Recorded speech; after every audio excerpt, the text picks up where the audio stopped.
ଲୋକ୍ କହେବାଟା ଇଟା ସତ୍ ଏ କି ଭାଗ୍ୟରେ ଥିଲେ ଯାଇ ଦର୍ଶନ ମିଲ୍ସି। ଜୁହାର୍ ଯେ Maa Samalei welcome back to ମୋର୍ ମିନି ବ୍ଲଗ୍। ଆଉ ଆମେ ଅମରକଣ୍ଡରେ ତ 1 ବଜେ ରହିଯାସୁଁ ଆଉ 1:30 ବଜେ ପାଖାପାଖି ବାହାରସୁଁ। ସବେ ଆଇସ୍କ୍ରିମ୍ ଗୁଟେ ଖାଏସନ୍ ଆଉ ଆମର୍ ନନି ଇଟା ଗୁଲ୍ଫି ଗୁଟେ ଧରିକିରି ଗାଡ଼ିରେ ବସ୍ସି। ତ ଆମେ ତ 1:30 ବଜେ ବାହାରସୁଁ ବୋଲେ ଇ ଜଙ୍ଗଲରେ ବହୁତ୍ ମାଙ୍କଡ଼ମାନେ ବି ଥିସନ୍। ଆଉ ଇ ଜଙ୍ଗଲର ଭିୟୁ ମସ୍ତ୍ ଲାଗୁଥିସି। ହେଲେ ଭିୟୁ ସାଙ୍ଗେ ସାଙ୍ଗେ ଆମ୍କେ ଫାଇନ୍ ବି ପଡ଼ିଯାଏସି। MP ବୋର୍ଡ଼ରରେ ଛେକିକରି ଡ୍ରାଇଭର୍ ସିଟ୍ ବେଲ୍ଟ ନି ଲଗେଇଥାଏ ବେଲେ ତାହାକେ ଫାଇନ୍ ପଡ଼ିଯାଏସି।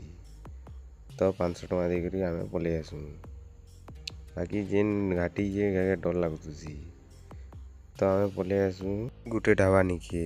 ଆଉ ଇ ଢାବାନ ତ ମୋର୍ ମାନେ ଶୁଇ ବି ପଡ଼ୁଥିସି। ଗାଡ଼ି ବସିକିରି ଶୁଇ ପଡ଼୍ଲା ବେଲେ କରୁଥିସି। ତାପରେ ଅଧା ଘଣ୍ଟା ପରେ ଯାହା ମଗେଇଥିସୁଁ ଏସି। ଆଉ ଇମାନେ ଭୁକେ ହଉସନ୍ ବେଲେ ସର୍ଫ ସାର୍ଫ ଖେଇ ପକାସନ୍।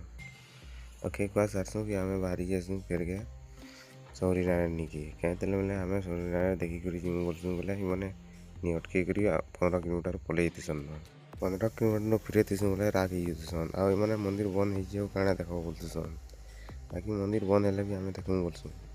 ହେଲେ ଆମର୍ ଭାଗ୍ୟ ଥିସି ହେଲେ ମନ୍ଦିର୍ ସବୁ ଖୁଲା କର୍ସନ୍ ଆଉ ଆମେ ଦେଖି ଦର୍ଶନ୍ ବି କର୍ସୁଁ। ଦର୍ଶନ୍ ଦୁର୍ଶନା କରି ସାର୍ସୁଁ ଆଉ ଏଟା ସବରୀର୍ ଜନ୍ମଭୂମି ଏ। ବାକି ମୁଇଁ ଇଟା ବି ନି ଜାନିଥାଇ। ଇ ପୋଷ୍ଟର୍ ଦେଖି ସାର୍ଲା ପରେ ଜାନ୍ସିଁ। ତାପରେ ଇ ଗଛ୍କେ ଦେખાସନ୍ ଆଉ ଇ ପିପଲ୍ ପତର୍ ସବୁ ଲେହେଟିଆ ଥିସି। ଆଉ ଇ ଜିନିଷ୍କେ ବି ଦେખાସନ୍ ଇଟା ପଥର୍ ଏ ଇପରେ ପେନି ବୁଲୁଥିଲା ଏବେ ତ ସୁକା ଗୁଟେ ରଖିଦେଇଛନ୍।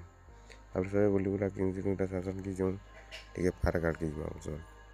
ପାର୍କ୍ ଆଡ଼୍କେ ଯେନ୍ତା ଯାଏସୁଁ କି ଛୁଆମାନ୍କେ ଠିଆଡ଼୍ କରିଥିସନ୍ ଆଉ ଇମାନେ ଦୁଲାଦୁଲି କରୁଥିସନ୍। ଆଉ କଏଲା ସେନ ଯେନ୍ ମଜା କରୁଥିସି ନି କହନ।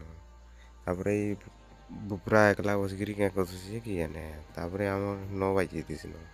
ଆଉ ବାକି 150 କିଲୋମିଟର୍ ପାଖାପାଖି ଦୂରେ ଅଛୁଁ ବୋଲେ ଯେନ୍ତା ହେଲେ ଯଉନ୍ ବସ୍ନୁ ଆଜିର ଭିଡ଼ିଓ ଏତ୍କିନ।